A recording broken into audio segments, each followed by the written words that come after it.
ನಮಸ್ಕಾರ ಸ್ನೇಹಿತರೆ, ನಮ್ಮ ಚಾನಲ್ಗೆ ನಿಮಗೆಲ್ಲ ಸ್ವಾಗತ. ಒಂದು ಊರಿನಲ್ಲಿ ನಡೆದ ಘಟನೆ ಇದು. ಇಬ್ಬರು ಗೆಳತಿಯರಿದ್ದರು. ಅದರಲ್ಲಿ ಒಬ್ಬಳು ಶ್ರೀಮಂತರು, ಇನ್ನೊಬ್ಬಳು ಬಡವಳು. ಬಡತನದಲ್ಲಿ ಹುಟ್ಟಿದ ಆ ಹುಡುಗಿಗೆ ಅಹಂಕಾರ ಇರಲಿಲ್ಲ. ಮೃದುವಾದ ಸ್ವಭಾವದವಳು ಈ ಹುಡುಗಿ ಆಗಿದ್ದಳು. ಶ್ರೀಮಂತ ಹುಡುಗಿ ಕೂಡ ತುಂಬ ಒಳ್ಳೆಯ ಹುಡುಗಿ ಇದ್ದಳು. ಆದರೆ ಶ್ರೀಮಂತಿಕೆ ಮದ ಅವಳಲ್ಲಿ ತುಂಬಿ ತುಳುಕುತ್ತಿತ್ತು. ಅವಳು ಯಾರದೇ ಮನೆಗೆ ಹೋದರೂ ನೆಲದ ಮೇಲೆ ಕೂಡುತ್ತಿದ್ದಳು. ಯಾಕಂದರೆ ಅವರು ಒಗೆದ ಚಾಪೆ, ಒಗೆದ ಜಮಖಾನೆ ಇರುವುದಿಲ್ಲ, ಅವರು ಸ್ವಚ್ಛ ಇರುವುದಿಲ್ಲ ಎಂದು ತಿಳಿದು ಅವಳು ನೆಲದ ಮೇಲೆ ಕೂಡುತ್ತಿದ್ದಳು.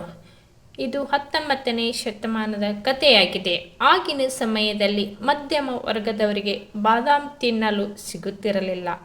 ಆ ಸಮಯದಲ್ಲಿ ಈ ಹುಡುಗಿ ಮುಖಕ್ಕೆ ಬಾದಾಮ್ ಹಚ್ಚಿಕೊಳ್ಳುತ್ತಿದ್ದಳು.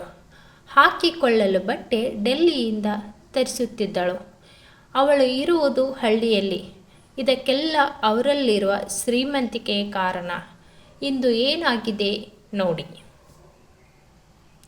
ಒಂದು ಕಂಪನಿ ಹೊಂದಿರುವ ಹುಡುಗನಿಗೆ ಕೊಟ್ಟು ಮದುವೆ ಮಾಡುತ್ತಾರೆ. ಆ ಹುಡುಗ ಬಹಳನೇ ಶ್ರೀಮಂತ ಆಗಿರುತ್ತಾನೆ.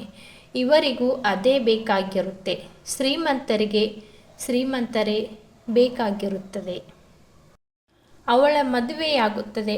ಒಬ್ಬ ಮಗ ಕೂಡ ಹುಟ್ಟುತ್ತಾನೆ. ಮದುವೆಯಾದ ಮೇಲೆ ಬಹಳನೇ ಪ್ರೀತಿಯಿಂದ ಇರುತ್ತಾರೆ. ಇವಳ ಗಂಡ ಒಂದು ದಿನ, ನಿಮ್ಮ ತಂದೆಯ ಆಸ್ತಿ ಬಹಳನೇ ಇದೆ, ನನ್ನ ಕಂಪನಿಗೆ 1 ಕೋಟಿ ಹಣ ಬೇಕಾಗಿದೆ, ನಿನ್ನ ತಂದೆಗೆ ಕೇಳಿ ಕೊಡಿಸುತ್ತೀಯಾ ಎಂದು ಗಂಡ ಹೇಳುತ್ತಾನೆ. ಆಯಿತು ಎಂದು ಅವಳು ತಂದೆಯ ಕಡೆಯಿಂದ 1 ಕೋಟಿ ಹಣ ತೆಗೆದುಕೊಳ್ಳುತ್ತಾಳೆ. ಅದನ್ನು ತನ್ನ ಗಂಡನಿಗೆ ಕೊಡುತ್ತಾಳೆ. ಅವಳಿಗೆ ತಿಳಿದಿರುವುದಿಲ್ಲ ಅವಳ ತವರ ಮನೆ ಶ್ರೀಮಂತಿಕೆ ಬಡತನ ರೇಖೆಗೆ ಇಳಿದಿದೆ ಎಂದು. ಇವಳ ತಂದೆ ಕೊಟ್ಟಿರುವ 1 ಕೋಟಿ ರೂಪಾಯಿಯ ಆಸ್ತಿಯ ಹಣವೆಲ್ಲ ಅವಳ ತಂದೆ ಸಾಲ ಮಾಡಿ ಕೊಟ್ಟಿರುತ್ತಾರೆ. ಅವಳಿಗೆ ತಿಳಿದ ಮೇಲೆ ಗಂಡನಿಗೆ ಹೇಳುತ್ತಾಳೆ, ಅಪ್ಪ ಕೊಟ್ಟಿರುವ ಹಣ ಅವರಲ್ಲಿರುವ ಆಸ್ತಿಯದಲ್ಲ, ಅವರು ಸಾಲ ಮಾಡಿ ಕೊಟ್ಟಿದ್ದಾರೆ. ಅದಕ್ಕೋಸ್ಕರ ಅಪ್ಪನ ಹಣ ವಾಪಸ್ಸು ಕೊಟ್ಟು ಬಿಡಿ, ಅಪ್ಪನಿಗೆ ಬಡ್ಡಿ ಕಟ್ಟೋದು ಕಷ್ಟವಾಗುತ್ತಿದೆ ಎಂದು. ಅವರ ದುಡ್ಡು ಅವರಿಗೆ ಕೊಟ್ಟು ಬಿಡಿ. ಇವಳ ಗಂಡ ಹೇಳುತ್ತಾನೆ, ನೀನು ಸುಳ್ಳು ಹೇಳುತ್ತೀಯಾ, ಇದು ನಿನ್ನ ಪಾಲಿನ ಆಸ್ತಿಯ ಹಣ ಇದೆ, ನಾನು ವಾಪಸ್ ಕೊಡಲು ಸಾಧ್ಯವಿಲ್ಲ. ಹೀಗೆ ಇಬ್ಬರ ಮಧ್ಯೆ ವಾದ ವಿವಾದ ನಡೆಯುತ್ತೆ. ಇದು ಬಗೆಹರಿಯದೆ ಕಾರಣ ಅವಳ ತವರು ಮನೆಗೆ ಹೊರಟು ಹೋಗುತ್ತಾಳೆ. ಅವಳು ಅಂದುಕೊಂಡಿರುತ್ತಾಳೆ, ನಾನು ತವರು ಮನೆಗೆ ಹೋದರೆ ನನ್ನ ಮೇಲಿರುವ ಪ್ರೀತಿಯಿಂದ ನನ್ನ ತಂದೆ ಹಣ ವಾಪಸ್ ಕೊಟ್ಟು ನನ್ನನ್ನು ಕರೆದುಕೊಂಡು ಹೋಗುತ್ತಾರೆ ಎಂದು ನಂಬಿದ್ದಳು. ಆದರೆ ಅವಳ ಗಂಡ, ನೀನಿಲ್ಲದಿದ್ದರೆ ನನ್ನ ಜೀವನ ನಡೆಯುವುದಿಲ್ಲವೇ ಎಂದು ಇನ್ನೊಂದು ಮದುವೆ ಮಾಡಿಕೊಳ್ಳುತ್ತಾನೆ. ಅವನು ಮದುವೆಯಾದ ವಿಚಾರ ಅವಳಿಗೆ ಬಹಳ ದಿನಗಳ ನಂತರ ತಿಳಿಯುತ್ತದೆ. ಏನು ಮಾಡಬೇಕೆಂದು ತಿಳಿಯದೆ ಕೋರ್ಟ್ಗೆ ಹೋಗುತ್ತಾಳೆ. ಮೊದಲನೇ ಹೆಂಡತಿ ಇವಳು ಇರುವುದರಿಂದ ಕೋರ್ಟಿನಲ್ಲಿ ಇವಳ ಪರ ಮಾತನಾಡುತ್ತಾರೆ. ಆದರೆ ಇವಳ ಗಂಡ ಬಹಳನೇ ಚಾಣಕ್ಯ. ಕೋರ್ಟಿಗೆ ಬರುವಾಗ ಹರಿದ ಬಟ್ಟೆ, ಹರಿದ ಚಪ್ಪಲ್ ಹಾಕಿಕೊಂಡು ಬರುತ್ತಿದ್ದ. ನ್ಯಾಯಾಧೀಶರಿಗೆ, ನಾನೊಬ್ಬ ಬಡವ ಇದ್ದೇನೆ ಸರ್, ನನ್ನನ್ನು ನೋಡಿದರೆ ಶ್ರೀಮಂತರ ಥರ ಕಾಣುತ್ತೀನ ಸರ್ ಎಂದು ನ್ಯಾಯಾಧೀಶರಿಗೆ ಹೇಳುತ್ತಾನೆ. ಅವನು ಹಾಕಿರುವ ಹರಿದ ಬಟ್ಟೆ, ಚಪ್ಪಲ್ ನೋಡಿ ನಿಜ ಅನಿಸುತ್ತೆ. ಇವನು ಹೇಳಿರುವ ಮಾತು ಸತ್ಯ ಎಂದು. ಇವಳು ಶ್ರೀಮಂತಿಕೆಯ ವಯ್ಯಾರದಲ್ಲಿ ಇದ್ದಳು.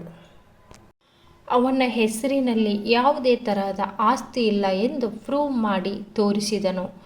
ಅವಳು ಕೋರ್ಟ್ಗೆ ಅಲೆಯುವುದು ಬೇಸತ್ತು ಹೋಯಿತು.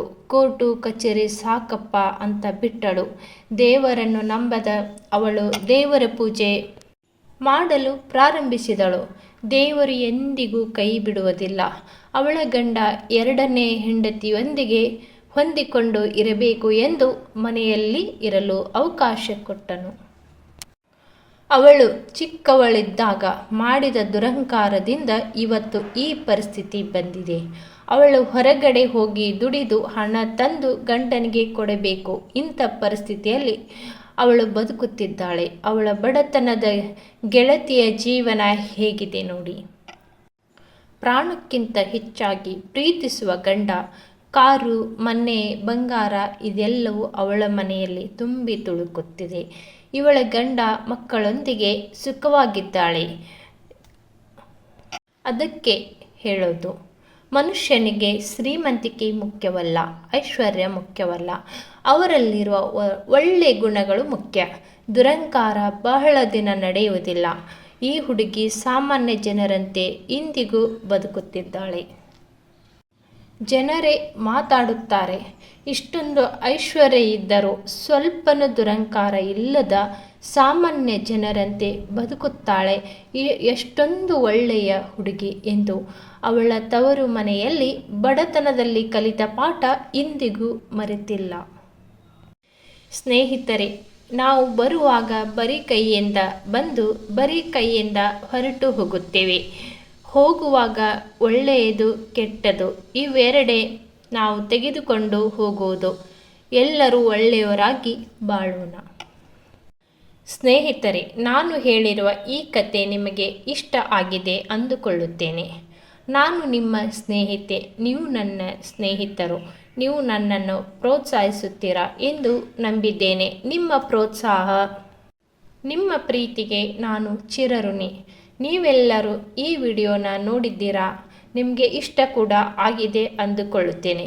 ನಮ್ಮ ಚಾನಲ್ಗೆ ಸಪೋರ್ಟ್ ಮಾಡಿ, ಸಬ್ಸ್ಕ್ರೈಬ್ ಮಾಡಿ, ಒಂದು ಲೈಕ್ ಕೊಡಿ. ಮತ್ತೆ ಹೊಸ ವಿಡಿಯೋದೊಂದಿಗೆ ಸಿಗೋಣ. ಎಲ್ಲರಿಗೂ ಧನ್ಯವಾದಗಳು.